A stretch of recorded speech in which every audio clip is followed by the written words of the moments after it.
vamping, I'd probably do one on Ganon from Wind Waker specifically. 'Cause, God, that ending scene's really good. Anyway, it's a very His good clothes scene, are yeah. uncomfortably warm. Yeah. I can't get that comic out of my head. Okay. Hello everyone, and welcome back to another episode of Hyrule Chronicles. It's episode 79. I'm Articulate T, the Game Master, and with me, as always, I have Renji Vox, being played by the nether lad. That's me! Hello! I have Hikan Sio, being played by Avrdal. hello. I have Zayden Shari, being played by Robopirate. Hello? There we Yes, go. hello. It's English. worried me for a sec. I think it was just my microphone wasn't close enough to my face. I see. That's that is okay. the thing. And I have Max, being played by Keistrith. Hi. So, what happened last time, folks? Last time, after returning to Port Sarkosa and getting some rest in for the night, we awoke we actually did not awake. We stayed asleep while Renji had a scene with his pact patron. That's the word. And it was kind of the key to trying to break his pact. And he learned some very interesting facts about that, like it wouldn't break just his pact. Seemed kind of odd that the Harvester was so willing to give him up after previous scenes. Then we awoke, had a very lovely breakfast that was paid for generously by Rodo, and left shortly afterwards after a brief discussion with the party, the Gorons, and Leona, who ended up joining us.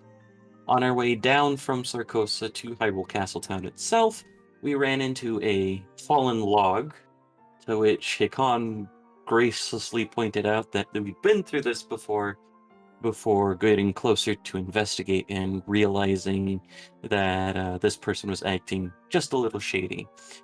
They summoned a bunch of skelly mans and attacked the party. Everyone did pretty good, showing off some of their new skills, and by new skills we mean that Hikan almost killed himself by slamming a shining medallion into the ground. And it worked, but it also really hurt the poor lad, much to Max's chagrin. After getting a stern talking to and making half of a promise not to use it again unless absolutely necessary, we continued on our way down to Hyrule Castletown, where the party split to go back to the house and to go to Hyrule Castletown. Or not Castle, to Hyrule Castle, sorry. In the house, there was a touching scene between Max and Maxwell. Zayden checked on the gardens, while at the castle, Renji and Hikan delivered the orbs and had a chat with Lady Impa about some of the stuff that Renji found out in regards to his breaking his pact, the things about Nihilus, their mission, and Hikan looking at Impa and going, well, if you want to break the rules, then break the rule already. Then we went to bed. Yeah, that's pretty much it. Well, hey. Yes, it is. Awesome. Okay. So, thankfully, at the very least, this night is much more peaceful than the previous nights that you may have had. Especially since, for a couple of you, one of you in particular, you are now basically back in your own bed, in your own comfy bed. What's a bed? What? Yeah. But yeah, so you do manage to get a nice full night's rest. And as you awaken, I imagine it will probably like if you're only going to be sleeping for the 4 hours, I imagine it will still be quite dark outside by the time you finish. But at the very least, as you peer outside, you can see the stars at night. which tells you that it's going to be at least fairly clear early this morning. Hikan, as you wake up, you have that unfortunate feeling in your damaged arm at first, where you know how when you sleep on one arm and you just lose all feeling and capability to move it. Yeah, kind of like that, at least for the first 10-20 minutes of your day, where it's just you have to put much more effort into moving your arm than you would have wanted to. But otherwise, yeah, you've slept okay. May have been a bit uncomfortable considering the damage that you had taken, but still. I think at some point when it just got like a bit uncomfortable, Hikan just kind of gave up on laying down and then just kind of did his trance sitting in a meditative pose. Nice. So that way it kind of looks like he fell asleep sitting up, but generally, yeah. As he kind of gets up in the morning, he kind of moves the bandages around because they probably got loose in his sleep a little bit from moving and tossing and turning.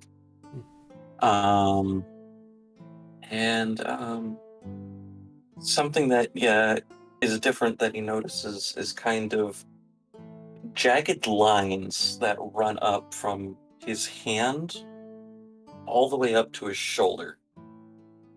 Kind of like are very, what's a good way to put it? They are the similar design to the, what's called Lichtenberg scars, for those that don't quite know.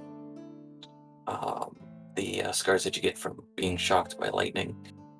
And there's, even though the tingling goes away afterwards, it's still kind of hard for him to sit there and grip as much with that hand in comparison to what he's used to. Which is more apparent when he goes over to start preparing breakfast for the day. Like as he's cutting up stuff, it takes him a bit longer than it probably normally would. Okay. Yeah, it is like it's not like you are incapable of doing it. It's just that like maybe some of the tools that you would normally have held in one hand kind of fumble a bit, or you have to pause momentarily to kind of flex your fingers and let some of the aching pain subside before carrying on. But Like otherwise, that feeling you get when you can't like when you just suddenly drop something because you weren't gripping onto it hard enough, type of thing. yeah. But yeah, you do, however, manage to put together a nice, healthy, delicious breakfast. Just in time as Speaking of cooking, yes. what has Maxwell been eating? Mostly from what you understand, because I imagine there would have been some level of small talk between the end of last session and this one. From what you understand, mostly Uriel's been feeding him, like as part of his training stuff. Because like One or two meals. It's usually been 2 meals. So he's been eating all right throughout the day, but he's never really eaten anything that is within the house. And considering that Maxwell, much like Max, has a specific aversion to people, especially in large crowds, the commercial district of Hyrule Castletown is not going to be a comfortable place for him to explore entirely by himself while you were away, so he couldn't really go grocery shopping reliably.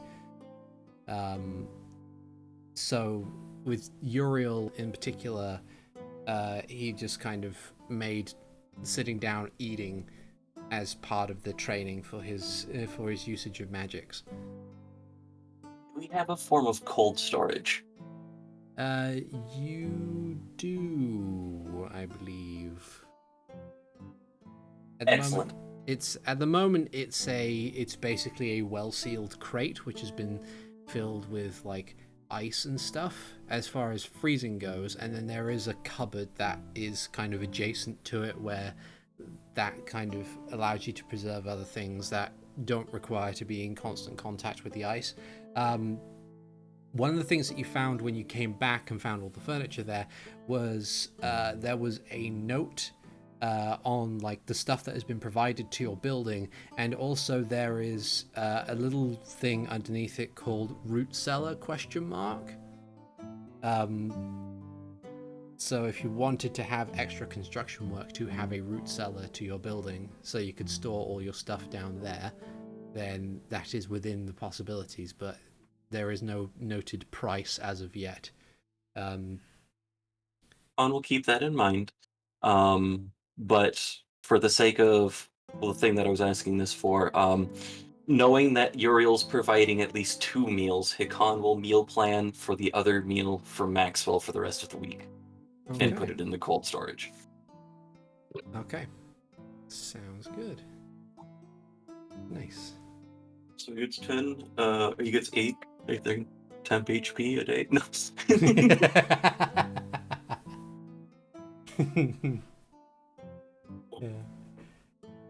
Yeah.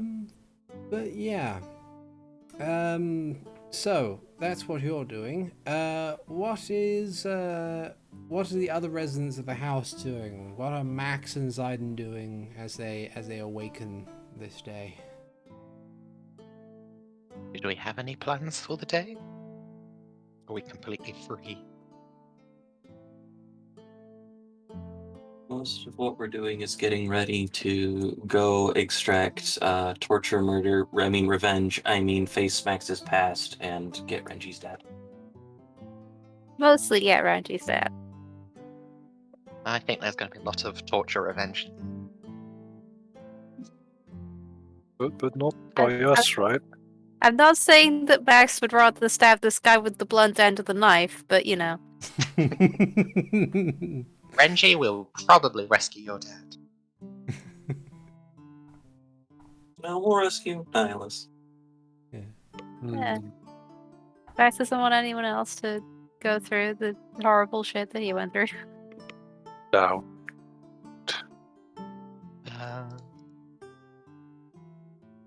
I can't really think of anything specific.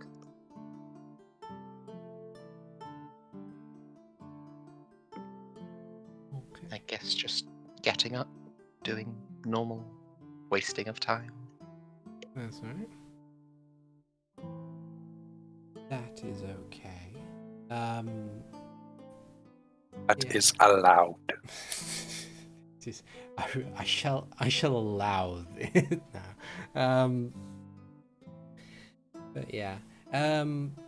So you kind of wake up and get ready to face the day. One thing you guys probably noticed by this point, at least fairly quickly, is that compared to when you were staying at Lord Simeon's estate, when everything was very quiet, even a little bit past sunrise, in the western residential district, where people there are more akin to working longer hours of the day in order to earn their wages, you can already see people getting up and getting ready to begin their day, even as it is this dark. Some you can spy in the darkness as you kind of look out the window. You see some that are getting ready for work involving manual labor. Some are equipping themselves with some light armor and weapons to go and sign into their nearest guard post in order to begin their patrols for the day, that sort of thing. It's a bit busier. There's like a noted difference here that you might not have experienced while you're in the richer parts of town. But however, despite the busyness, it seems to be that this area of Hyrule Castle Town is still very quiet. I suppose that everyone who lives here at least has the common decency not to be loud as possible at 4 in the morning, let's say. That would be rude. Yeah, that would be very rude. Just a bit. Yeah. But yeah. So as you guys, did Max have anything that he wanted to do specifically? Max is basically adding his attempts to control his magic to his morning routine. Okay. Alrighty. Give me a wisdom saving throw. 18. Nice. Not Nice. bad. Finally, a good number. Yeah. Finally, That's some a- good fucking numbers. That's a decent roll. That's a decent roll. So, you kind of find a nice. Oh, I suppose you kind of situate yourself. Probably just gone outside to where that little towery bit was. Yeah, And just sat in there. makes sense. Yeah, there's In case he blows up. It is like as part of it is the part of your property that is cordoned off from four walls and is also made of stone. So it's It's also the most expendable part of the property. yes. There is that. There is indeed that. But yeah, you situate yourself in the tower, close the door behind you, and kind of sit in the emptiness, and kind of just allow your mind to acknowledge and tap into the inherent magics that are a part of you. And at first it seems like it might be boiling to a point where you may lose control. Like you can kind of like in a descriptive manner, I imagine that as you kind of try to well up the power in order to like manifest it to a state where you can kind of control it and temper it and keep it under guard, you can feel the lightning sort of start within your chest and then begin to move outwards, running through your bones, running through your flesh. And then after a moment, just on the cusp of when you might start to panic, you take in a deep breath, exhale slowly, and then it begins to become in this kind of calming, simmering buzz. There's this kind of bluish, purplish crackle, like a for lack of a better term, the kind of light given off by a bug zapper that just fills the entire room of this tower, illuminating the darkness. And killing off some flies. And killing off some flies. From an outside perspective, the arrow-slit windows that are part of this tower just begin to flash cautiously. Looking briefly at the map, Zayden, if you're still in your room when this happens, you could probably catch the telltale glimpse of a bluish purplish glow coming from the south as this happens. But otherwise, yeah, you successfully managed to get another notch of control over your draconic might.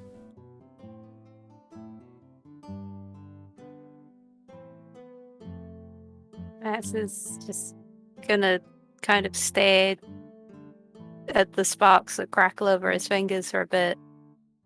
And once he finally puts them away, he's going to look downward and quietly laugh for the first time in his life. What?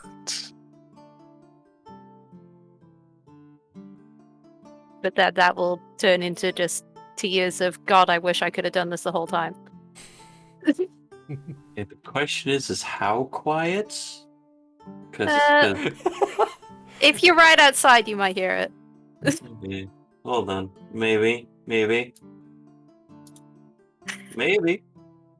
I have a passive perception of 20, but No. I'm in in the castle itself. Yeah, you're not right Okay. outside. No, Good. I'm not the only one that made that mistake today. Okay. Okay. Hikan just kind of sits there and looks wistfully out the window and smiles. Doesn't say he'll do anything. Yeah, there's Continues making food. I should just say Renji rolls a perception check. Did I tell you that I'm also Kryptonian? Oh shit. I mean, do you want me to roll? No, it's fine. You need to get it's a DC 50 to get it. Okay, then I won't make it because the max I can get is 30. Only 30. Only 30. Only 30. I'm sure you could get it to 50 at some point. Yeah. I don't know. Get yourself, I have get already. Get yourself a plus 30. Yeah, as a treat. Yeah. Oh dear, that would be sensory overload if anything. Oh dear.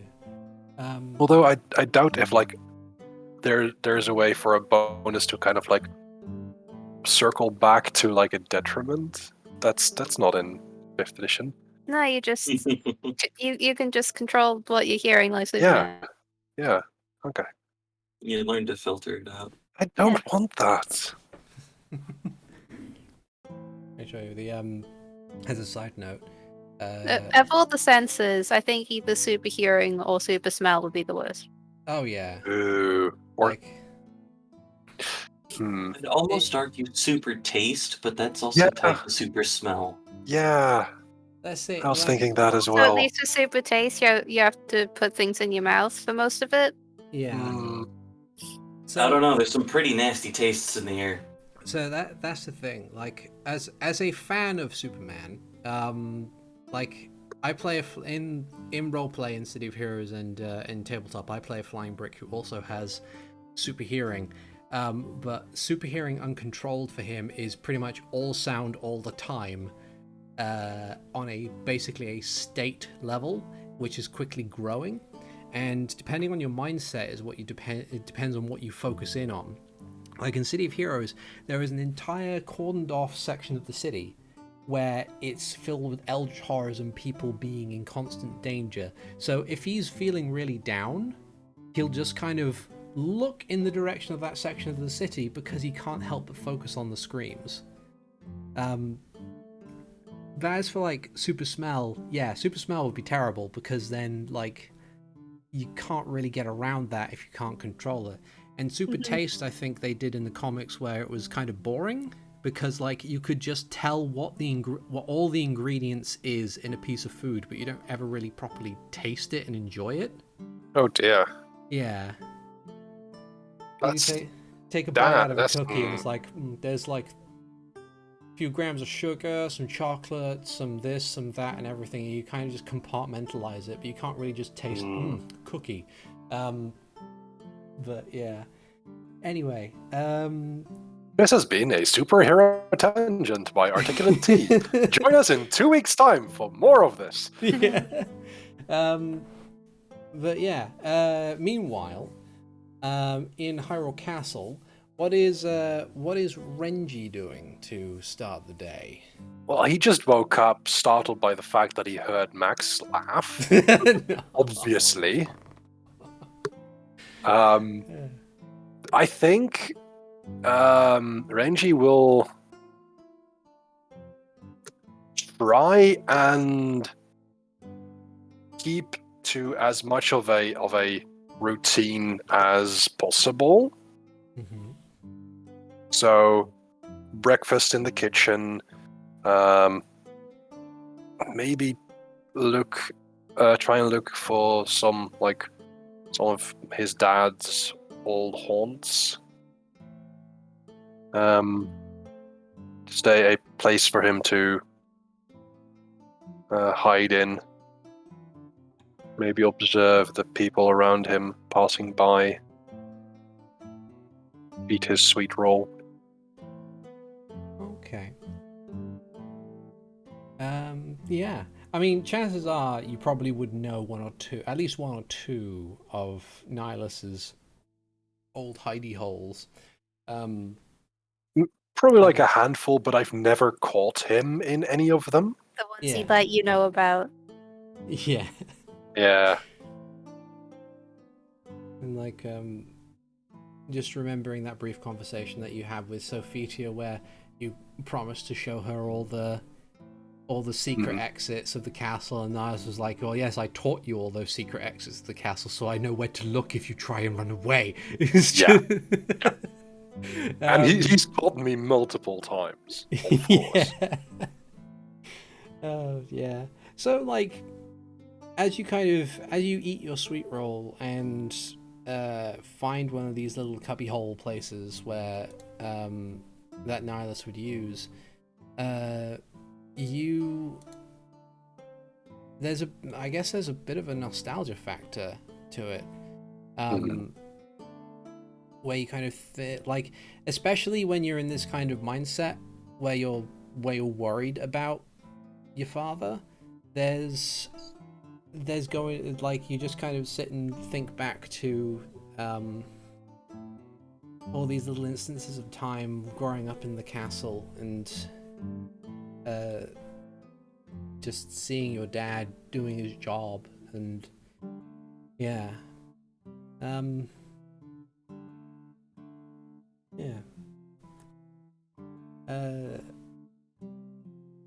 So as you go through your morning routine, how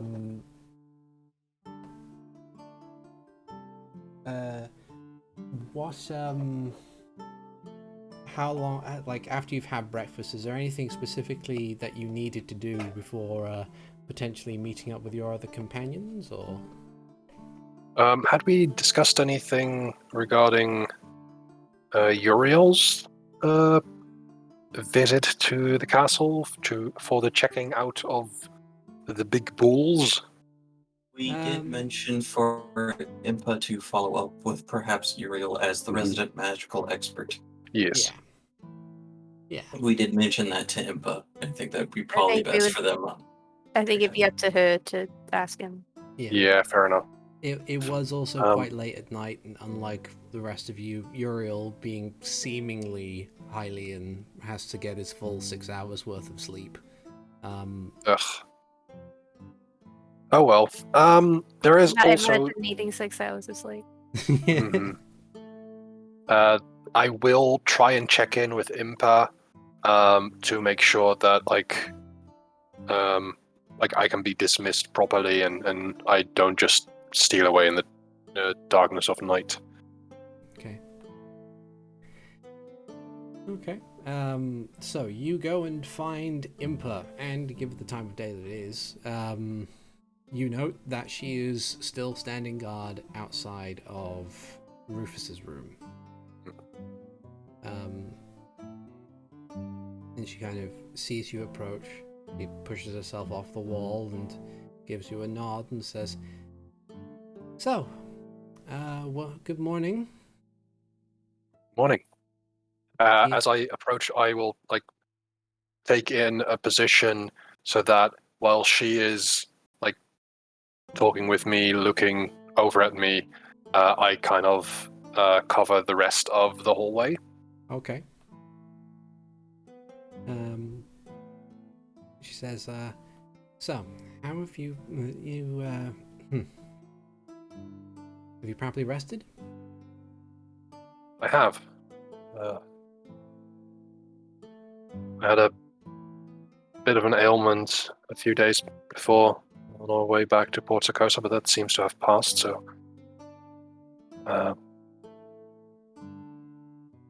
thank you for your concern. Not a problem. So, managed to send a runner out. Or I managed to send a runner out in order to help with the Kakariko problem. Right. She reaches into a pocket and produces several like tags, which she there's a total of 5, And she kind of like holds them out to you and says, these are something of a writ of permission. Just make sure that if you are going into Kakariko, that you have them visible. Normally, for yourself, for Zaiden, and for Hikan, you wouldn't need to worry too much about the guards at the gate, but Amara and Max would. So, if you would want to just have them on at all times, all 5 of you, you know that you're all together and are accounted for. They're basically badges that would also serve as a notation that, for the good of not only the kingdom, but also for the Sheikah people in general, that you are permitted to enter Kakariko. I'm trying to figure out A, how well Impa can read my face, and B, how well I can keep composure to seeing something I thought was impossible as I look at these tags. Okay. That Let's is see. quite surprising. He kind of like nods up and says, ordinarily these are very difficult to get a hold of. Only Zelish would be able to really administer them in person, but the circumstances of the situation have changed. As far as I understand that.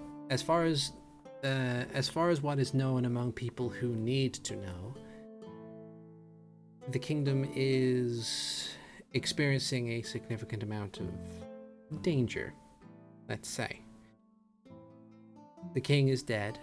The princess is missing. One of the key bodyguards is now also missing, and it turns out that the thing that had taken one of the lords away from the world of the living is part of a larger network of an ancient evil. So ancient that even the goddess Hylia had faced it at one time. In these... Thank you for that recap. It's almost as if we have an audience. In these trying times, it was not terribly difficult to persuade those who needed to authorize this to have these sort of circumstances. Of course, in a normal situation like this, when the danger is resolved, that is when you would have to give these badges back. But for now, at the very least, for the sake of making sure that the job is done, and the fact that not only myself, but Alea, and if Nihilus were here, Nihilus as well, would be more than capable of vouching for your capabilities. It also helped that we had a little bit of help from the 2 remaining members of the royal family. I see. Will you please extend my gratitude? Of course. Thank you. Is there anything else that you wish to discuss or have me do before we may leave soon to find Nihilus? I don't have anything for you. I don't think any of the other members of the royal family have anything for you, and I don't think Alea has anything for you. I would like it if you could go pick up Mara before you left, but... She is very much a part of the Storm's Eye, yes. But otherwise, we don't have anything more for you until we resolve this circumstance. From what we gather, at the moment, she kind of like heaves a bit of a sigh. At the moment, it's really the only direction that you can go in. After all, from what we understand, Nihilus went in the direction to find the kidnapper, and the kidnappee, being Princess Sophidia. Chances are, if he's heading in the right direction, they will both be in that same direction. So the only loose end, as far as we are aware, would be the king's assassin. But we know from your reports that Delilah and Cassandra are currently hiding somewhere within the civil war that's continuing on in the west of Hyrule.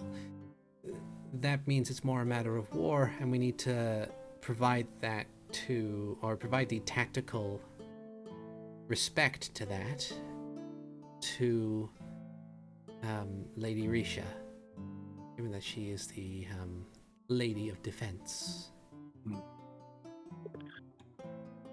I assume that we are speaking in Chica. Oh yeah. Okay. Do I know if Impa knows Thieves' Cant?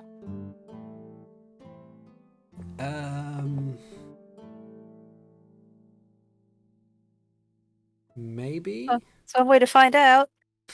I will say something in Thieves' Cant. In translated to, there may be a way of drawing Delilah out with the ziggurat that I've mentioned. Kind of raises an eyebrow and nods.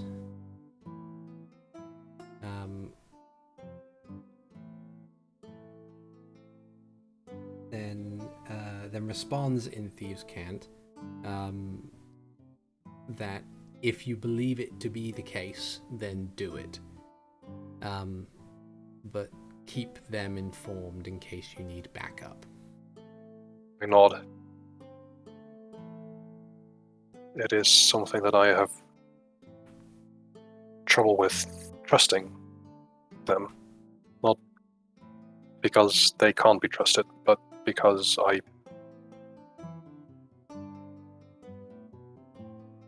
have some bad experience with sharing this particular part of me. He nods. And says, sometimes that is the case. But we make First do goal with is, what we have. sorry. Could you repeat that? As she says, but we make do with what we have. And I nod and say, our first priority is finding the tower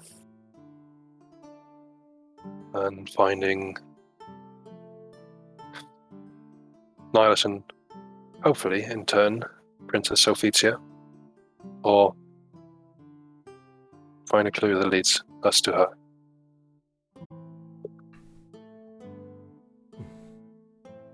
With that, I will take my leave, I say, and give a curt Sheikah salute. Impa responds in kind.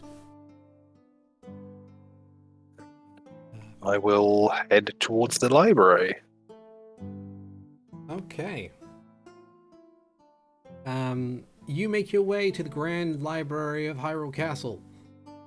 And what a grand library it is. Indeed. As you enter, you see that Mara is not sitting at the front desk, which is usually her preferred place to sit and do research. Yeah, Instead, but it's also still early.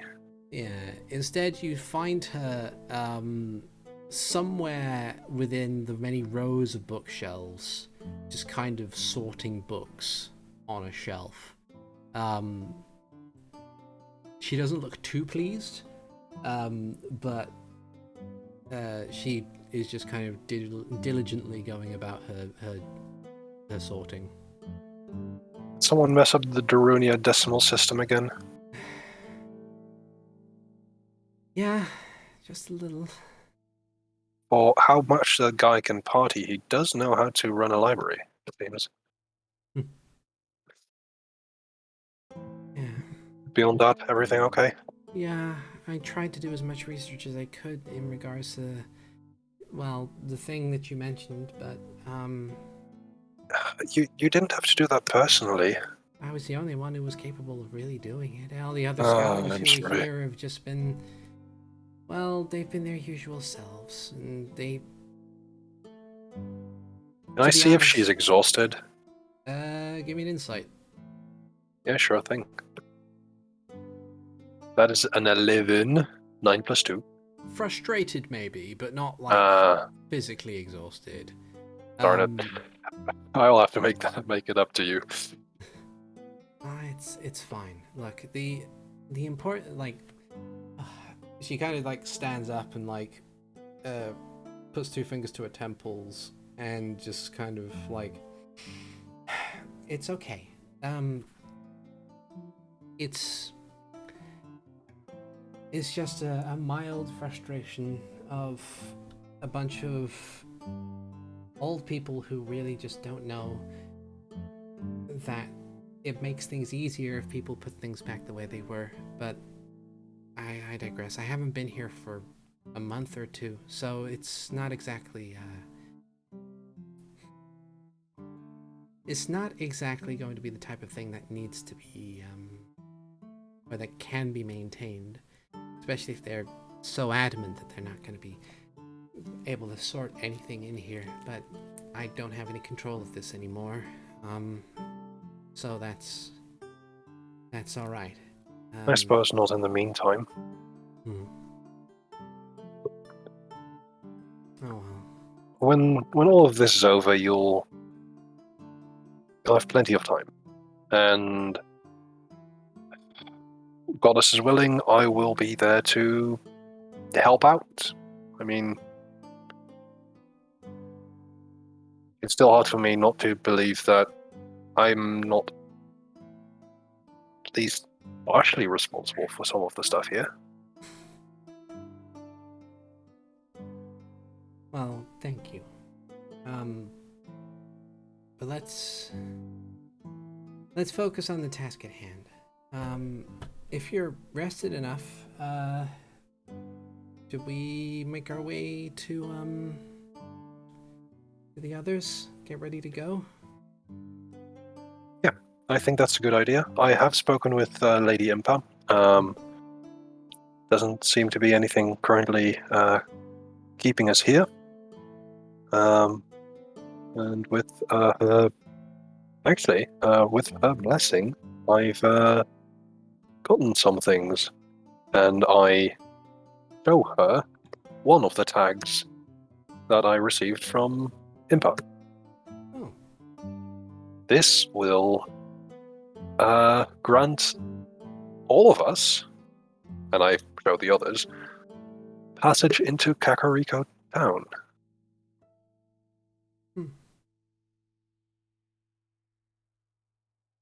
I see. So, if we want to, stay all whole and not ridden with arrows, we can put that on while we hike up to the village, and we should be unmolested. Well, that's good. Indeed. That's really good. Yes. Nice smile as well. Okay. All right. Let's. I'll just go grab my stuff from the front desk, and we'll make our way down. Good idea. Want me to wait anywhere, or want me to come? Sure. I mean, it's on the way, so. Okay. So Mara acquires her satchel bag and her hefty tome that she keeps with her, and with everything ready, joins you into venturing down to the house in the residential district to meet up with the others. By the time you get there, the sky had started to change from its dark and starlit canvas to kind of a lightish purple gradient into orange and stuff as the sun begins to rise over the horizon.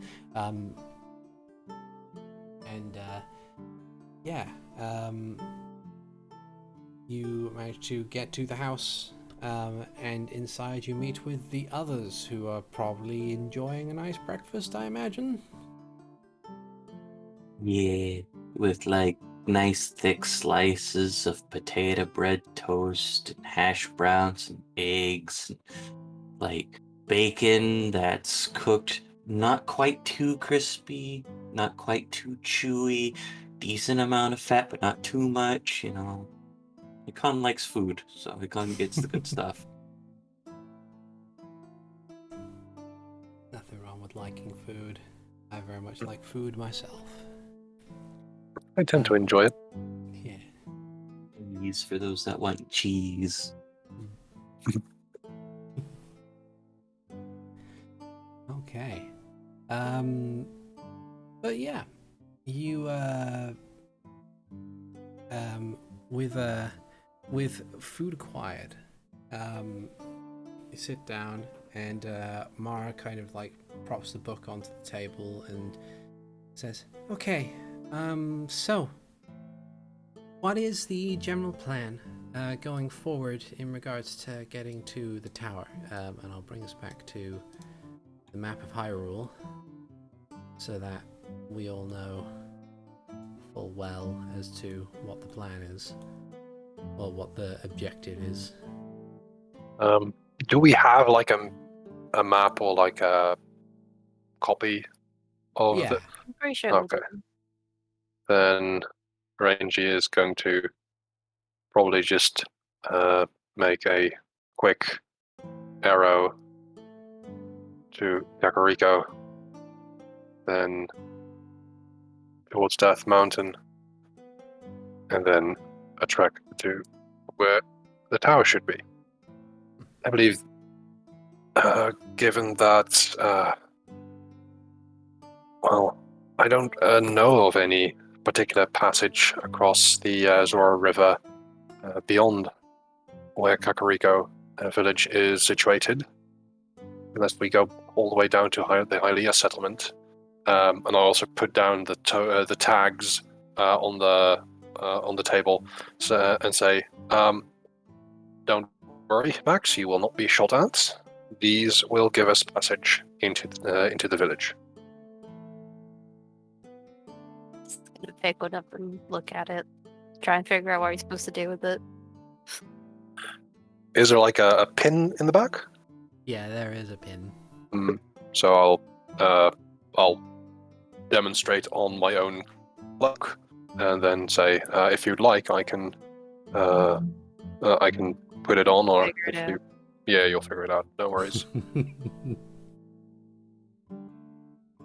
So, on the way through there, Impa told us to keep a lookout for hoppip stones, and then when we get to Kakariko Village, we're supposed to go talk to Grandmaster Grumpy Pants.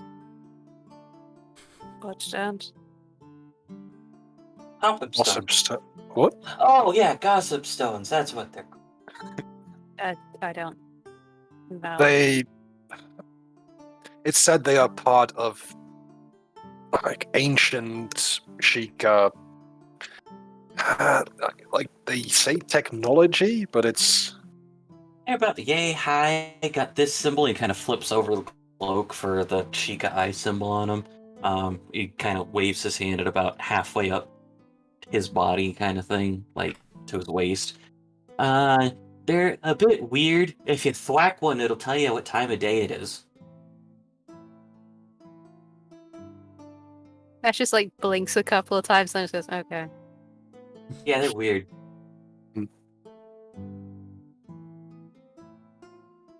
Kind of springy. I don't know why they're called stones. Stones are hard. I do remember my father like going up to one of them on the way from Kakariko to Hyrule Castletown. I didn't really catch what like he did there or what he heard, but hearing Impa mention them kind of brought that back. Despite him thinking that they're weird because they're springy stones, given Hikan's history, would he know how to talk to a gossip stone to get it to reveal its secrets? Good question. Would any of the Sheikah here? While have they're doing 3. that, can I make a roll to see if Max has ever seen one before in Okay. the various Also wanderings he fair. did before coming here? So, for general memory, I would say give me just a straight intelligence check. 15. Perfect. 15! Yeah. 7! Woo! Yeah! Zayden, did you want to roll as well? Though you are like 2 centuries old, so it's entirely possible that you've come across them a fair few times. Maybe. Maybe. Being that old, you tend to forget things. Fair enough. But yeah, I'd say Renji, sadly the memory of like Nihilus utilizing a gossip stone kind of evades you at the moment. Like, you know what they look like, but you don't know like what sequence of phrases or movements he needed to make in order to divulge that information. And given the fact that I saw that whilst being taken from my home, so that Daddy could like do his job, can't remember much. Zayden, it's entirely possible that you've used a gossip stone in the past, but that might have been like a very long time ago. It's possible that you might have used one in order to show 1 or 2 people that you were traveling with what their purpose was, but otherwise it's because it's been so long, the information again eludes you. Max and Hikan, however, Max, you have seen a couple of gossip stones around. They're kind of this like tombstone looking thing, but a bit more rounded with a chic eye on it, standing about 4 foot tall, and they're just kind of like put in some random places, but as if they're looking out towards areas of interest.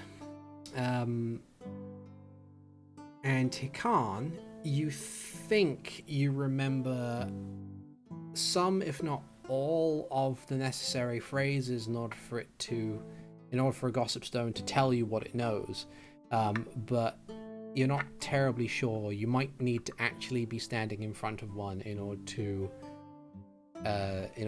make that, in order to like see if that is true or not. Oh, Memory I've remembered. association. Melon.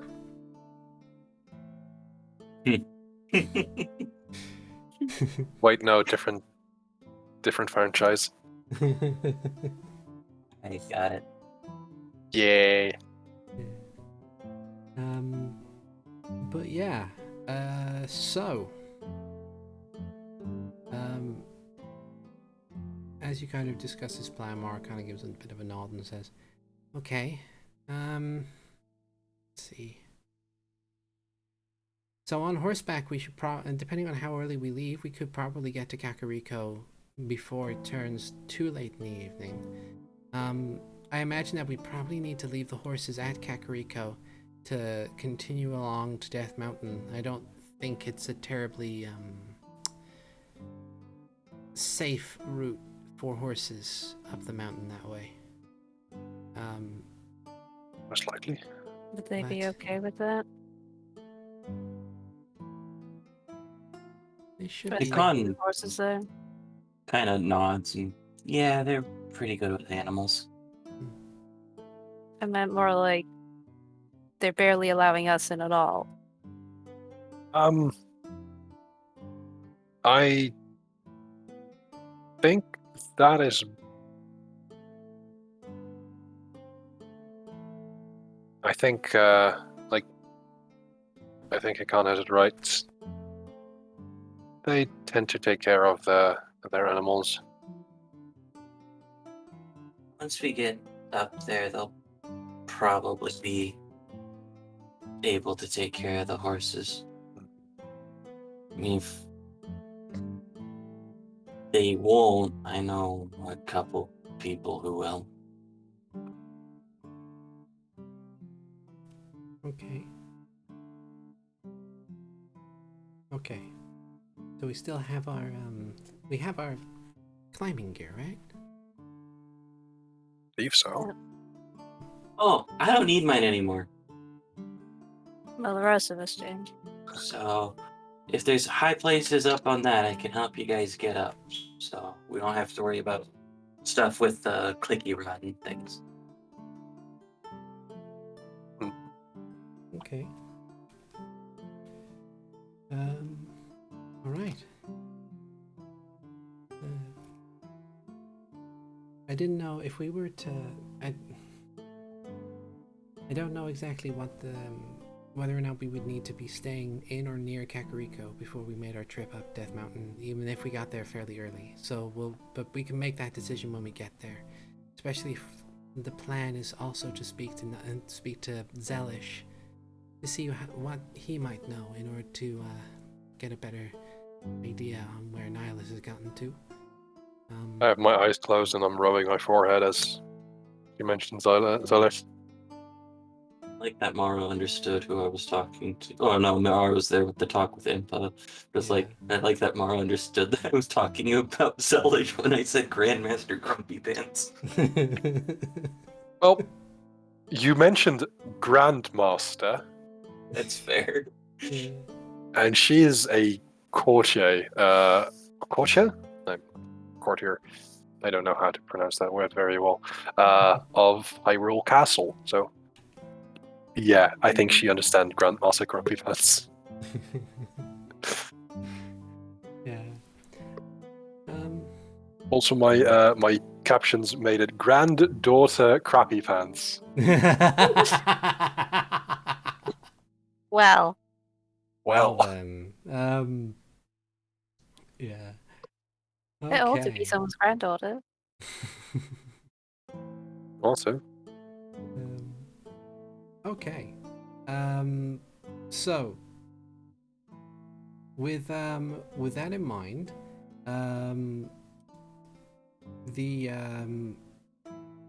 Mara kind of just like closes the book and says, "Okay, so we have a plan. When did we want to leave today?" does anyone have anything to do in Castletown currently? No, I don't have anything. I could stop by the temple to ask about them divine doohickeys, but that's about it. I would actually want to travel past Uriel's shop and see if he has any potions. And that's the only thing that I want to just get done. I had 2 items I was wanting to buy from him, and now I just realized I have piles of money, so I can go buy them. I guess I'll go with. Mostly because Max has nothing better to do. There. Okay. So everyone except Hikan goes to Uriel's while Hikan goes to... I'm soliciting every church in the temple district. Okay. I figure if Max goes with you, we just slow you down.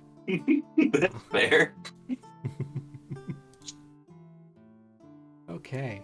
Alright, so we will start with team buying stuff. As you as the day begins as per the normal, and the crowds outside begin to actually manifest, everyone makes their way to their respective positions. Mara accompanies Hikan for the leg of this trip, just for the sake of she doesn't really have anything she needs to buy. But as Zayden, Max, and Renji make their way into Uriel's, the door opens and you are once again greeted with the gold-plated room of Uriel's magic shop. And he kind of stands, and you see the boisterous fellow standing up from behind his desk. And he says, "Welcome back to Uriel's magnificent magical machinations." It's good to see y'all. Welcome Good morning back. to you. Good to be back. I forget, were we going to sell him back his scroll of golden arrow? Given I don't think any of us can use it. I think we can use it, but we just Yeah. can't add it to our I believe the spells. rules is you can only use it if it's on your spell list. And it was a wizard That only. makes no sense I know, for a spell right? scroll. I know, right? House rule, anybody can use any spell scroll. It's just wizards are the only ones who can copy it into a spell book because that's the class feature. And also Because that's the way I've been Oh, playing it Show 'em up. anyway. can do it if they Yeah. have the levels. Yeah. Rules as written is sometimes just weird. Fucking stupid. Yeah. Yeah. Yeah. So Hikan has the scroll to feel included in the magic. And I'm kidding. I'm I think you have enough magic. yeah. You have one enough magic. He has a nuke, it's fine. But yeah. So the gift still is 0 attuned items. Right. Oh dear. I would just come out and say, I personally was looking for some healing potions, if you have any. Healing potions, eh? Nice and simple Indeed. there. I can do that. That's perfectly fine. What potency are you looking for there, sir? Well, what do you have to offer today? Well, now I've got myself some of this nice garden variety healing potions. So your normal potion of healing is gonna get you about 50 gold pieces. Something bigger than that is gonna be costing you a little bit more. Understandably so. As the GM tries desperately to find a table of how much everything is worth. For reference, everyone by now knows that Hikan has at least 7 regular healing pots. I have 3. I think I gave you 2 of those. Yeah. Okay, so your normal healing potion is going to be 50 gold pieces. Next one up is going to be 150. Next one after that's going to be about 500. Next one after that's going to be 5,000. The one after that's going to be 50,000. What's the one that's 50,000? Yeah, I was wondering. And D4 plus 20. I think. Which is The potion of supreme healing? Yeah. Ah. and we have one of those. Yeah. Okay. Okay. You said one type is 500 gold pieces, Yeah. correct? How many of those do you have? Let's see. Yeah, so there's a potion of normal healing, which is 50. Greater healing is 150. Superior healing is 600. Supreme healing is 5,000. And then there is apparently he seems to have one that is above that, which is 50,000. Ooh. I was mistaken. Okay. There's only 4 rungs noted in the book. He's invented a new kind of Okay, I see. Red potion. Because Uriel is a boss. Richest wizard in the multiverse. Anyway, so it's We'll turn to gold in only just a few years. but yeah, he has roughly he has 10 of the normal healing potions. He has 5 of the greater healing potions, 2 superior and 1 supreme. I would like to buy the 2 superior. Okay. That would be That'd be 100 platinum? 1,200. 1,200. Oh, Yeah, for the I'm superior. sorry, I misheard. I thought you said 500. Let's see. But yeah, that is no problem. That is 100. I believe Renji has 10 punches on his Uriel's Magical Machinations punch card for a discount. I can get a sub free, a foot long. Wow. Oh dear. It's like, I have a monopoly on this whole kingdom. I'm not. Why in God's name would I be doing punch cards? Because we seem to be your only customers. And yet I can afford to gold plate everything in my place, of course. So, oh dear. But yes, I can count out 120, or I have my bag of holding do that for me. And say that's to superior. Yeah. Oh, that's not odd. That is remove. We go 1,200 gold pieces lighter. You have acquired 2 superior healing potions, which are a lot of healing. Those are a lot of healing. Yes. Wait.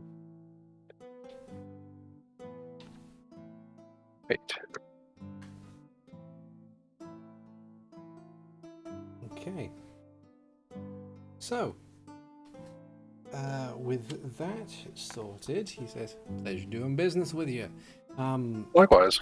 Is there anything else that y'all be wanting to purchase in this little shop of mine?" Yes. Well, what do you have in mind? I believe I came through before. There was boots of Sheikah kind and a decanter of endless water. If you still have them. Let's see. I'll have a look. And he goes over to one of his lock boxes. He takes out a crystal from his pocket, waves it in front of said lock box, and it allows him to pull the lock box out of the wall. And in it are a pair of boots that seem to be made of this kind of almost made of leaves, but they're sort of like ash grey with bits of with a couple of bits of amber in it. It says there'll be one pair of boots of Sheikah kind, so that'll be 500 gold for those. And you were looking for a decanter of endless water?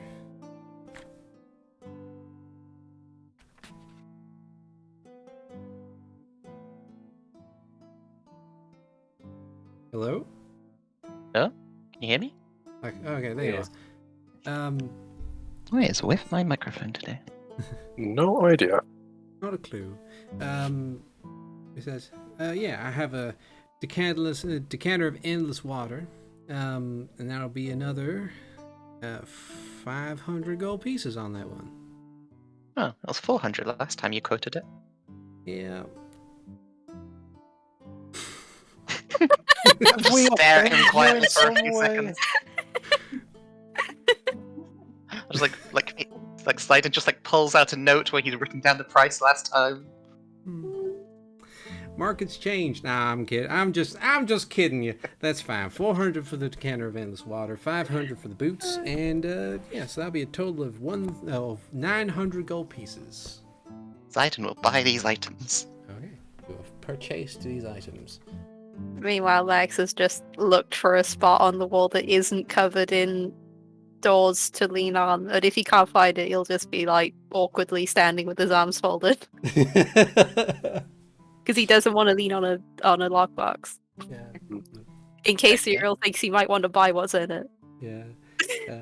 The only walls that seem to have a lack of lockboxes are the wall that the door that the entrance is on. Every other wall is just entirely covered with lockboxes. Yeah, it'll just be awkward then.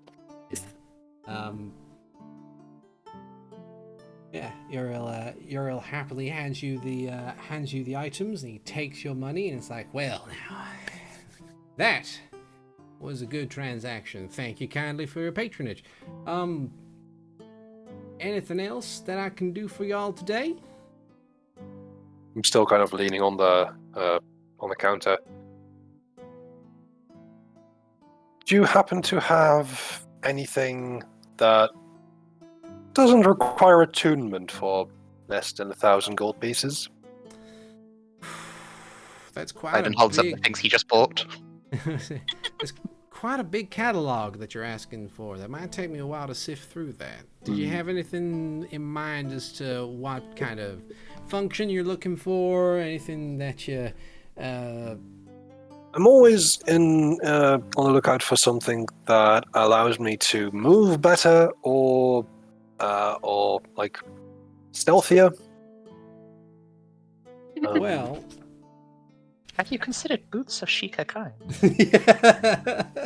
Are those? They do not require attunement? they Nope. don't require attunement. That is amazing. You have to wait for a bit for me to get another pair in, though. Fair enough. You don't. I should ask around in Kakariko. Here's a cloak of billowing. But I My already have. favorite. Can you add a billowing effect to my current cloak? For 50 gold pieces, sure. Can you do it right now? I can, yeah. Just Then snaps yes. his fingers and it's done. Yeah, pretty much. He just kind of like takes the money and the cape just billows, like begins to billow, and is like, there you go. Thank you. Ah, I will now have a Sheikah cloak of billowing protection. Billowing cloak of And protection. no, that does not mean that it protects against billowing. Oh dear. Okay, We have fun here. we do. Let's see if there's anything else. Hold on. If anyone else wants to do stuff, then let me don't let me stop you.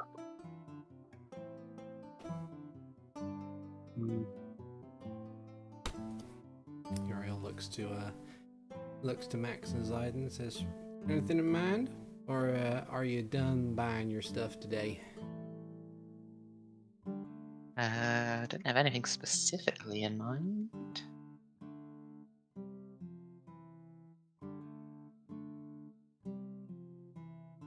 Okay. I don't.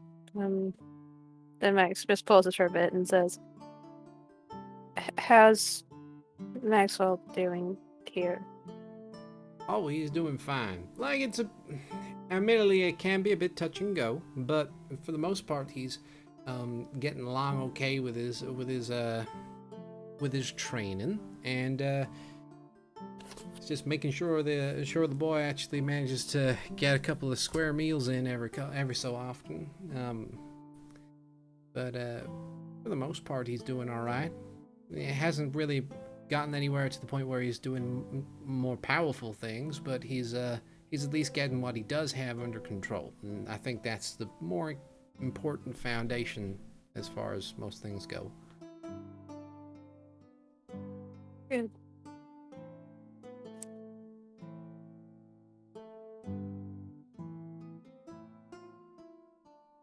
Okay.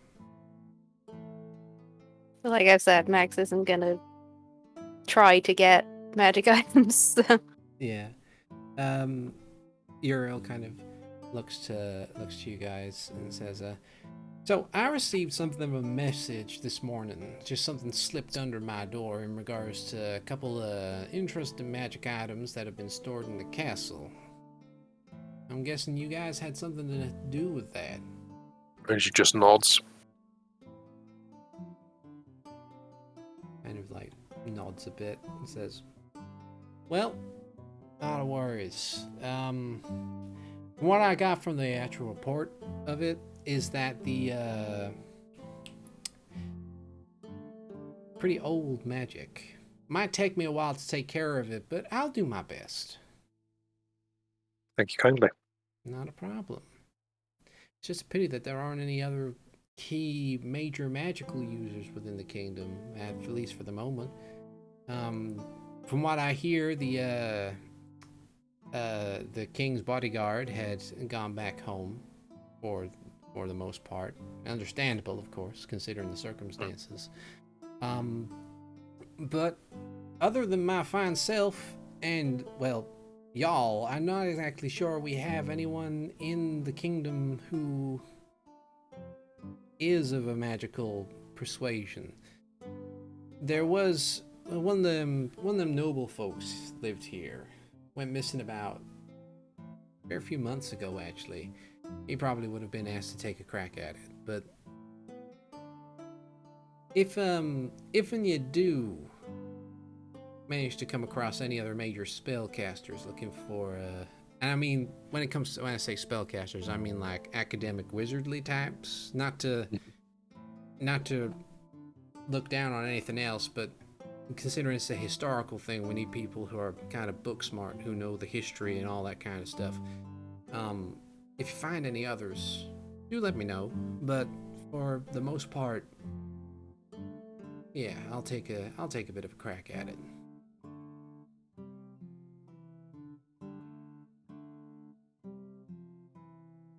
I'd appreciate your insight in that matter. Of course.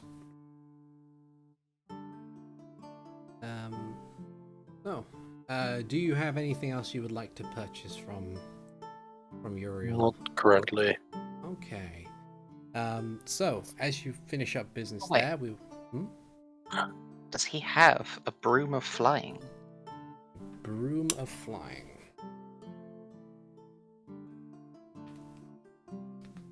Be useful. True. For those listening in, you may be broom. wondering. A broom of how- flying. Oh. You may be wondering, how is it that these players have managed to acquire so many magical items and the money with which to purchase them? The answer is, I'm a Monty Hall DM. But the key thing to remember as well is that a lot of this stuff doesn't necessarily permanently stay on their characters. So in that instance, while they might have it now, there's nothing stopping me from taking it away in a future date. Mwahaha. The thing is, there are a lot of magic items of very niche uses. Yeah. Mm-hmm. You'll take my arms before you take. Wait a minute. And I did. don't know what you mean about so many magic items. I don't have many. I was also tempted to get an alchemy jug, then you can have unlimited amounts of mayonnaise. Oh my god, mayonnaise. All that. I'm gonna have that for the sandwiches. Like, if I don't count healing potions as magic items, which technically they're just consumable. I have 7. I have 3. One of them is the haversack, and the other one is the ring that lets me sleep less. Yeah. They have very specific use. Yes. I And have none, 5. and I have one that I use in combat, and that's just a +1 generic focus. Yeah. Not even one of the special ones. I have the Quake Medallion, Bracers of Defense. I inherited the Wooden Circle of Telepathy. I have my Cloak of Protection. My Javelin of Lightning. So I think that's it. Oh, I currently have the Move Rod. I would also maybe after everyone is done after the Broom of Flying thing, I might want to just have a little one-on-one with Uriel. Okay. The Broom of Flying, he does manage to find one for you. That is also 500 gold pieces. Yes, I'll have a broom. Okay. You have now acquired a Broom of Flying. Just adding to my pile of non-attuned items. Like, Max has barely any magic items. He also has a lot of money. And still over 4,000 gold pieces. Mm. Yeah. kind of surprised by that because I have spent basically nothing and I only have 2,500. Did you pitch in for the house? I think probably that was it. As like Yeah. people already volunteered all And their money for the house.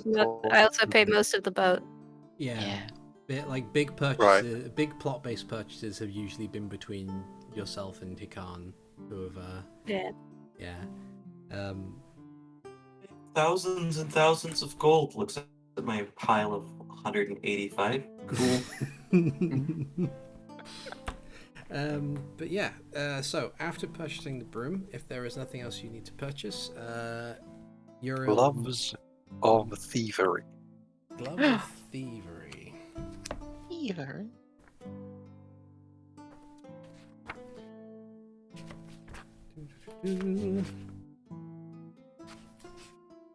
Page 172 on the DMG. Oh, thank you. I can't remember if we had a way of dealing with invisible things, or if we should get a lantern reveal as well. A lantern of Poe. Oh no. Gloves of thievery, Nevermore. also 500. Yeah, yes, please. Okay. 50 platinum down. I have spent 80% of what I had.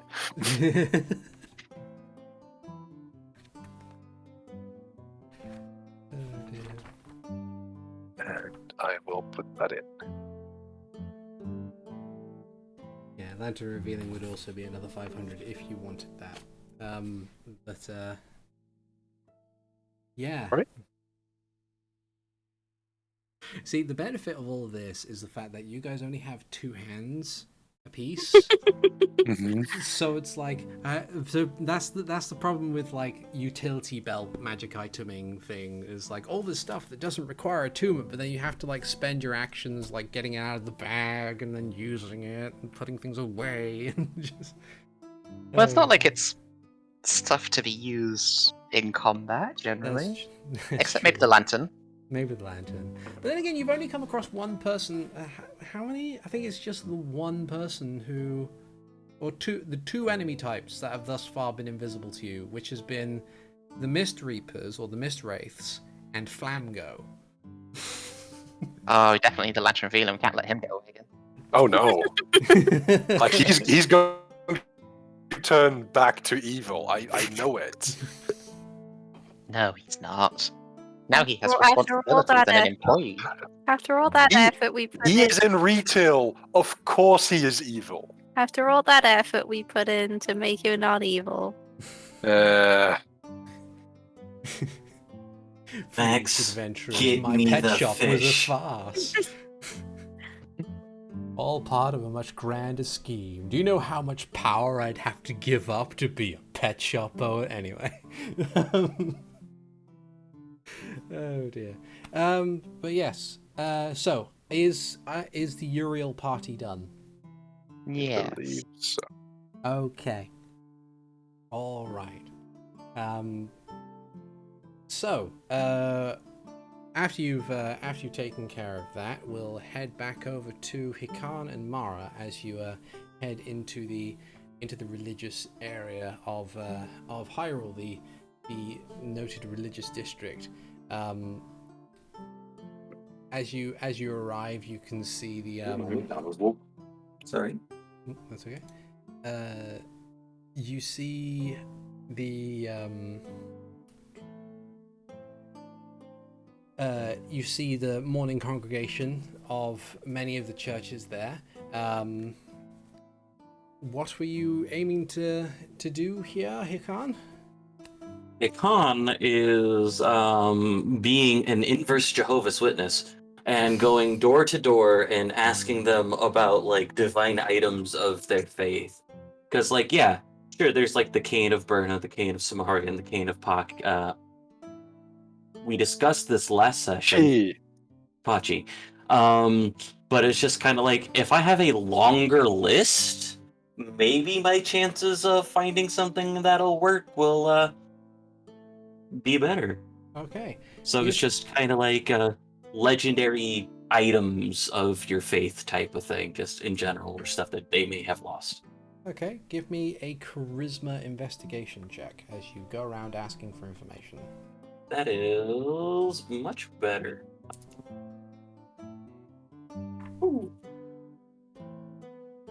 15. Nice. Awesome. So, with a 15, you head around to all the different areas of Hyrule, the Hyrule religious districts, speaking to the various folks and priests and scholars that work within the area. Whatever you might find hard to elaborate on, or whatever notes you might take down, Mara is there to kind of provide assistance in that factor. You are correct in that the at least the Cane of Berna is considered a religious item.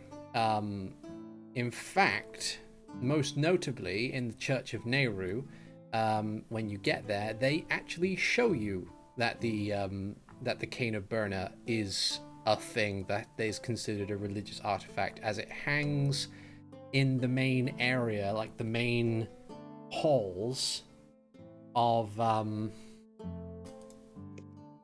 the church. And it being one of the golden goddesses, that church in particular is much larger than some of the other ones alongside the sister churches of Din and Furore.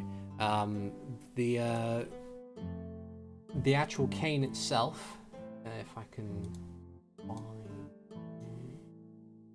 Oh, Renji, Mm-hmm. you just got those gloves of thievery, right? I did. I'm not gonna steal them. I'm gonna steal this church's most holy relic.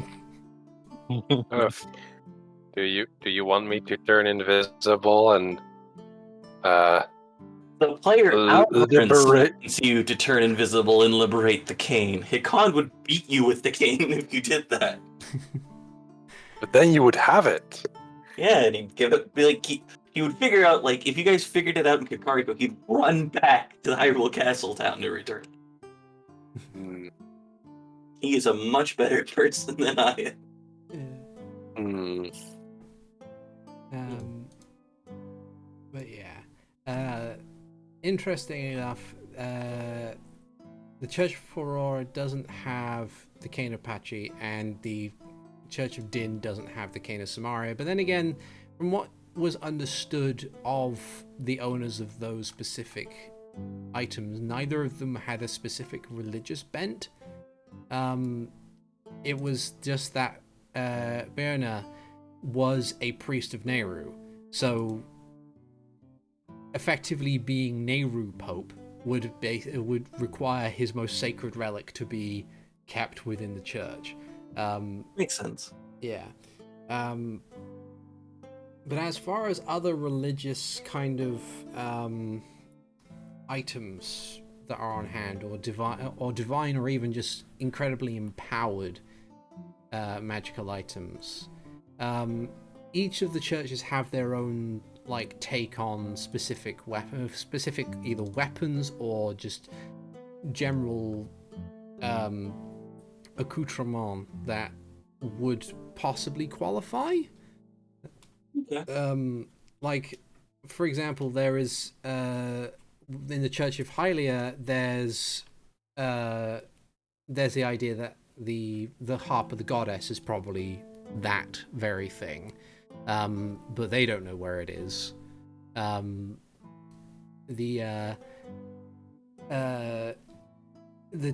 Church of Chronica notes that there is a timepiece that is sacred to them, or is considered to have been divinely enchanted by Chronica herself, but much in the same way, they don't know where that is.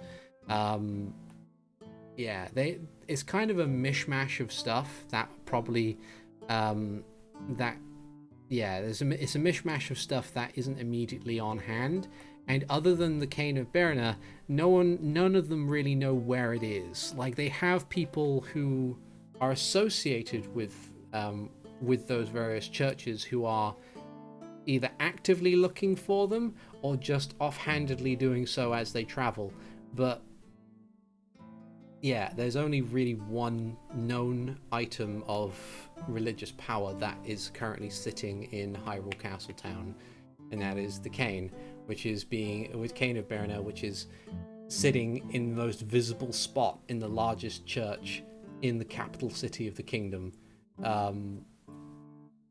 Mean. Khan doesn't think that this will work, but he will ask the Church of Nehru's, like, "Could I borrow that?"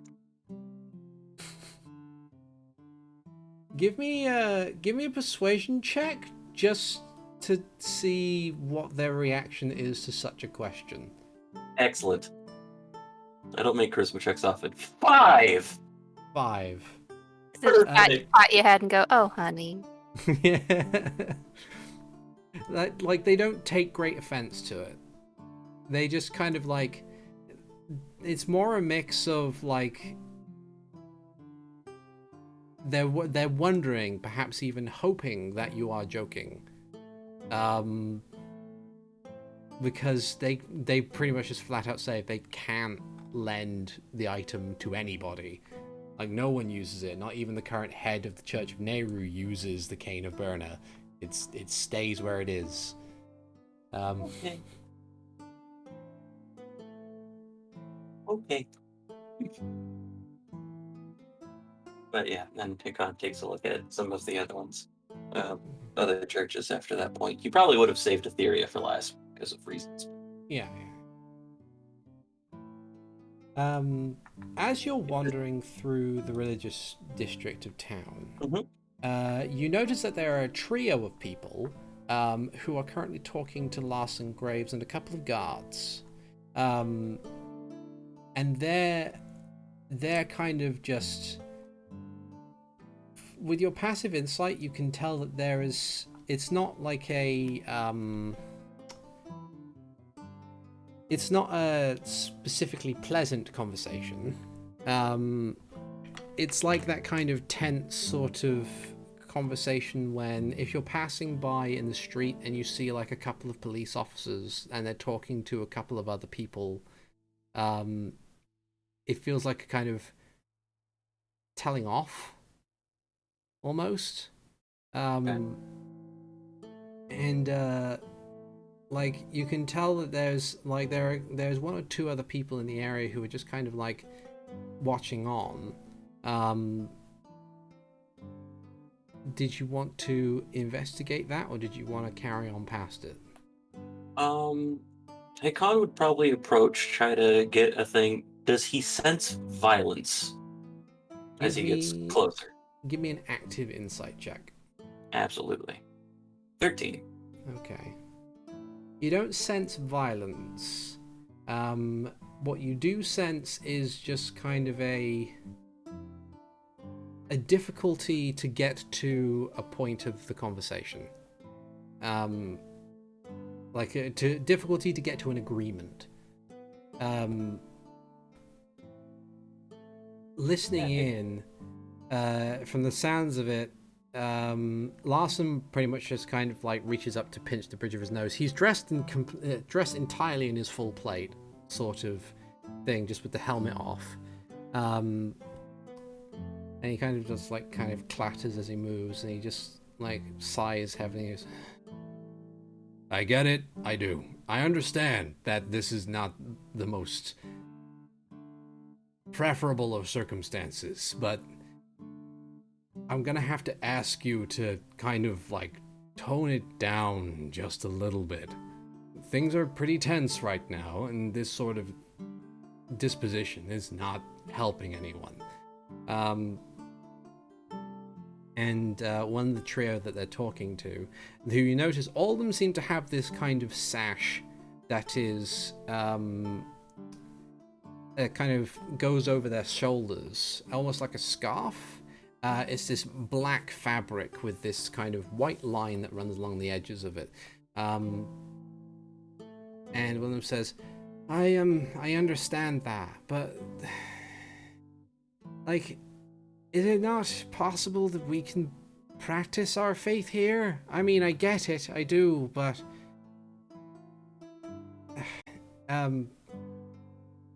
and Lawson just kind of like she says, I understand that too, but it's not exactly easy to do that when doing so provides discomfort to everyone else around. It's kind of like he's finding really difficult ways to explain the situation without sounding like a closed-minded person or anything like that.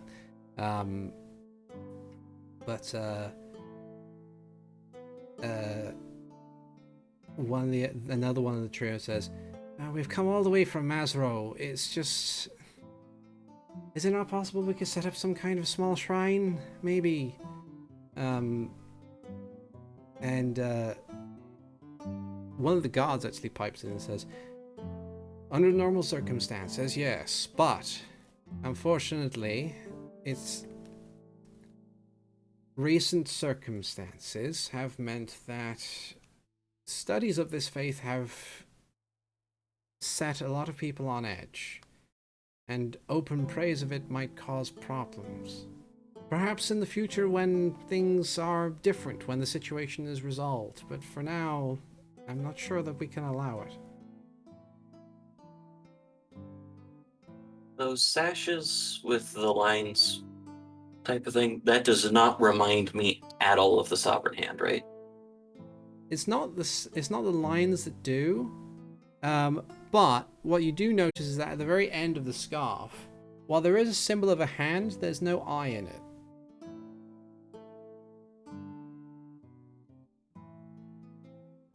So Hikan will approach. Mm-hmm.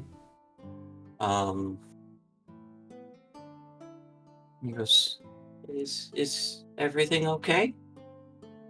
Larson kind of looks over and says, oh, hey.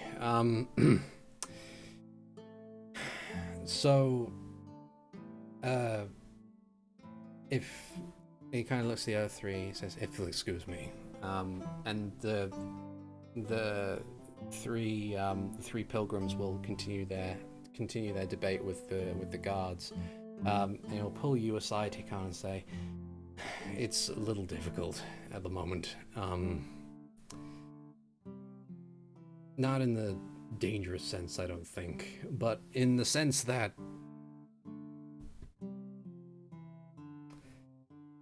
we're trying to explain to these people that their choice of religion, while not against their rights to choose such a thing, it's still, dangerous.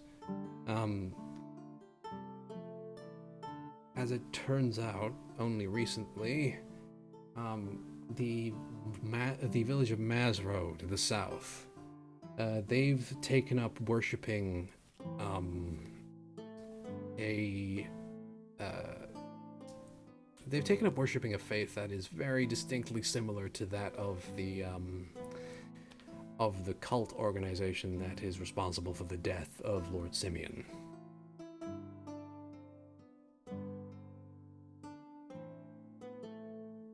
Seems that... Okay, for it. Hikan takes a look at the sashes, takes a look at the hand, but there's no eye on it. I can see that, but it's not the same symbol. That's it. They say that they're wanting to worship an entity called that simply refers to itself as the Hand, but every other intonation that is existing when they explain it is very similar to that of the Sovereign Hand death cult. They claim to revere the idea of undeath and continued life, not for the sake of world conquest or any other kind of more harmful notion. They simply state that they want to because those that practiced the faith when they arrived at Mazro were practicing actual miracles, and it just kind of took the whole place. He kind of sighs a bit and looks back at the three of them and says, there's no malice. I can't sense any at the very least. But there's...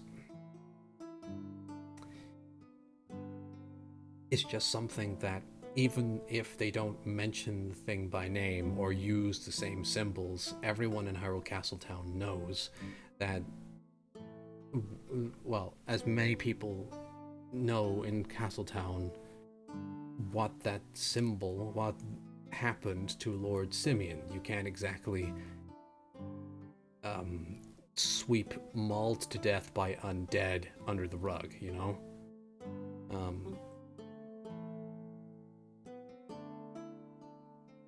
Okay. Where are we in relation to a place where Hikan can buy a drink? Well, there's probably like a couple of, there's probably a tavern or two nearby, like within sprinting distance for you. Okay. So, Hikan, hearing Larson's woes and trying to figure out how to keep things balanced, especially as the 5 over there are still going at it for a little bit. Hikan will kind of nod at Larson and goes, "Let me give it a try," and sprints off towards the thing. He grabs some wine and then pays for it, and sprints back. Probably like wine more in the taste. It's like it's more for taste. Like it's not late enough or early enough for people to get crunk. So it's nothing strong. It's just something flavored. Yeah. And then he'll look at Mara and just be like, they know we're generally heading this way, and I'm not planning on going far. And he just kind of goes,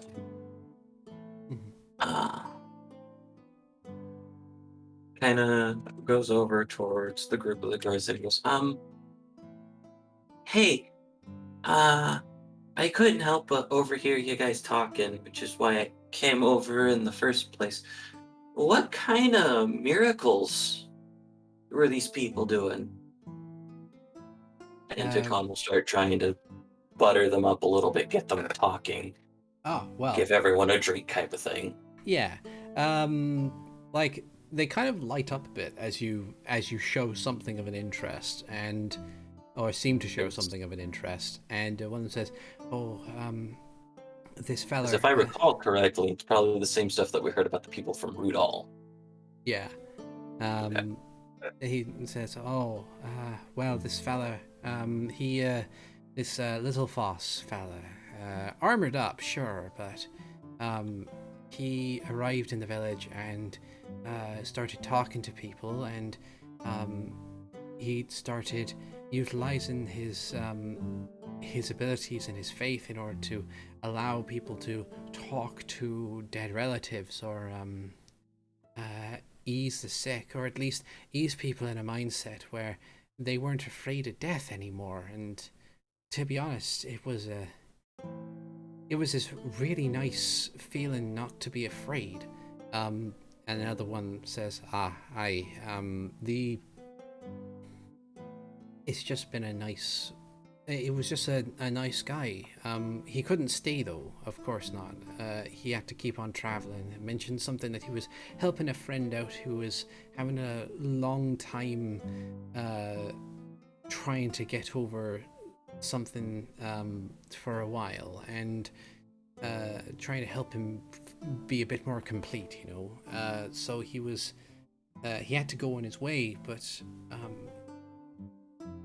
he was just had this way of words of just explaining how it was a nice, like, how death, yes, it is an inevitability, but it's not necessarily the end, and there's not necessarily anything bad about continuing on, so to speak. But yeah, like, as they kind of explain, it does sound somewhat similar to stuff that has been going around in Rudal, at least from what you imagine, of people spreading this idea that undeath is more of a cure than it is a curse. that death isn't something to be feared, and not necessarily conquered, but just welcomed as another stage of life. So Hikan lets them finish. Yeah. And then starts asking questions like, did you see the loved ones' faces? And starts asking for details about things. Because if I'm recalling correctly, the people that we saw at Rudal did not know that the people that they were following were undead, or the people that they were summoned. That was all of that were the skeletal figures and stuff like that. Oh yeah. And so, like, Hikan's more asking questions there. He's trying to,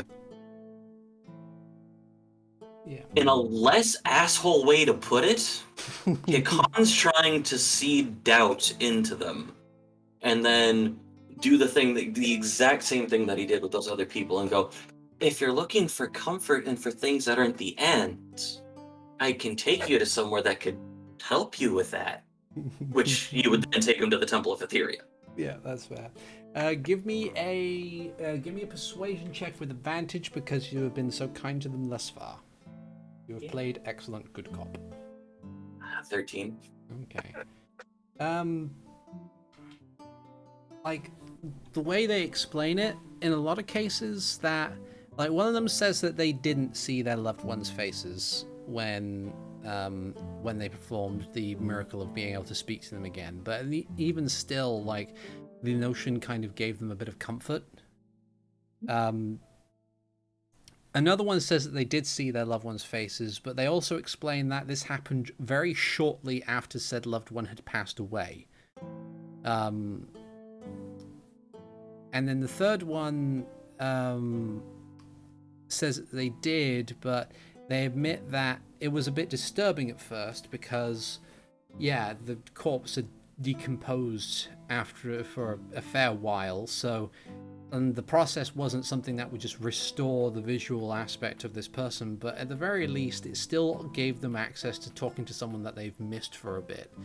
And it was still, after a while, like, on reflection, it's a comfort. They also note that other people have had have more just been swayed on the idea that, like, undeath means that because it's not the end and you know what's happening with undeath, it's like it also comes with an immunity from disease and sickness. It then comes with something of a safeguard against old age. It's just kind of this process of being a bit more secure in this idea. But as you kind of like try and sow a few seeds of doubt in their minds, they're If they're resolute, they're resolute. I'm just trying to get them away from that and gather information. If Hikan knows when he's going to be talking to a wall. But if they choose not to, it's just like some of those people, and I understand that people find comfort in different things, and that there have been some, and he kind of whispers this one in case Larson's still nearby, but he says, some people have kind of done some bad stuff in the name of some of the other gods, referencing the stuff on Snowhead. He doesn't specifically mention Din or anything like that, but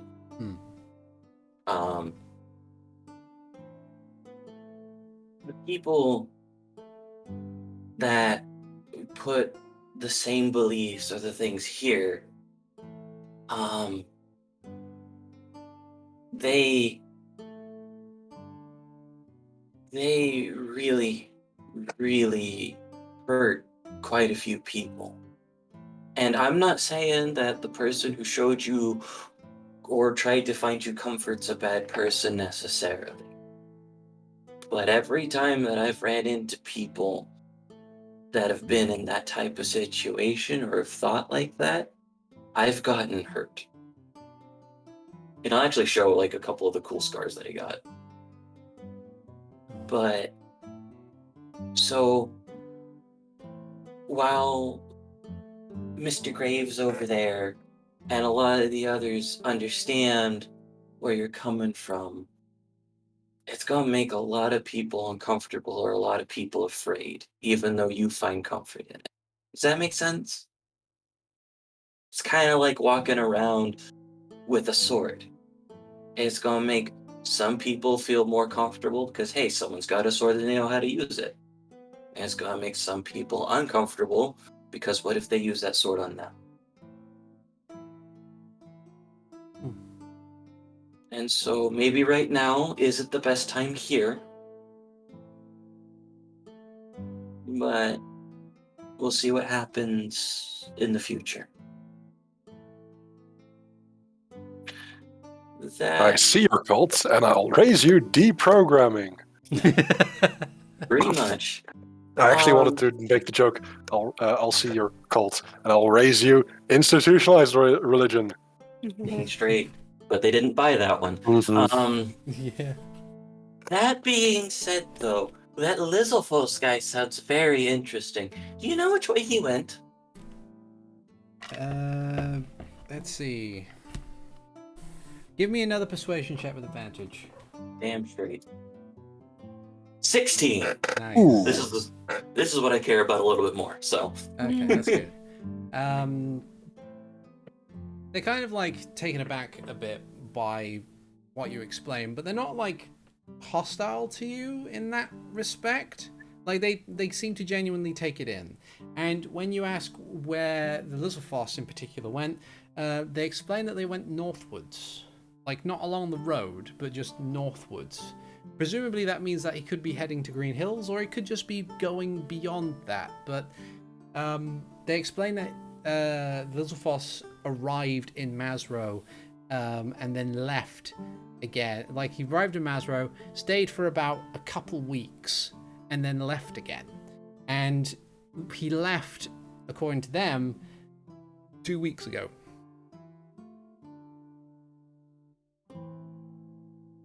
Okay. Well, thank you for your time, and I hope that you have a better understanding. I wish that I could help change their minds, but we'll just we'll see what happens. Go ahead, keep the wine. And Hikan bows and excuses himself.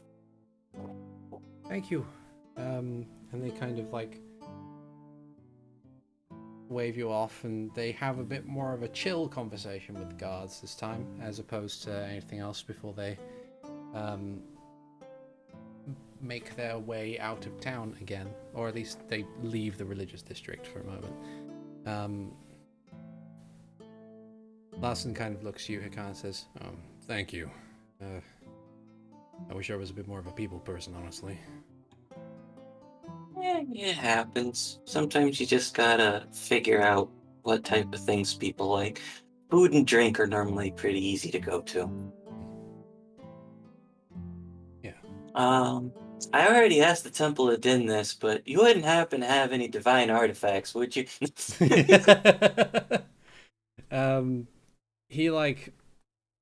He pauses a moment, somewhat surprised, but then he kind of shakes his head and says, "None I'm aware of. Sorry."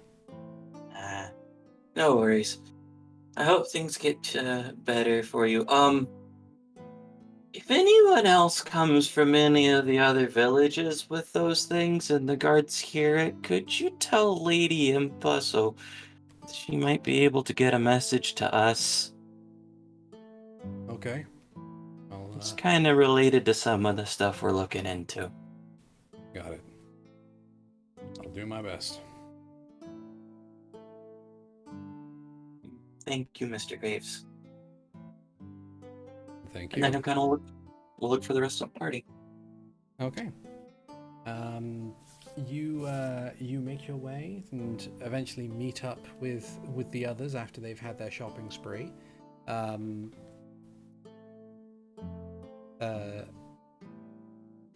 Yeah, I will say, because it has gotten a bit late, we will call it there for now, and we will carry on next time.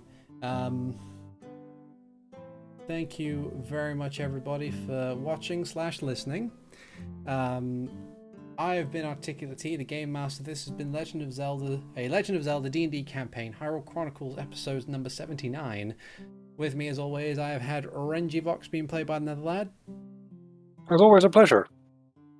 I have had Hikan Sio being played by Avrdal. So do we want to dip to the south and kick the shit out of this guy, or... Maybe. Just gonna do that. Just There you go. side quest. There, You have big a loop route. around. Hooray. But yeah. I have also had Zayden Shara being played by Robopart. Bye-bye, y'all. I have also had Max being played by Keistrith. Bye. We'll see you guys next time. Take care now. Bye-bye. Bye.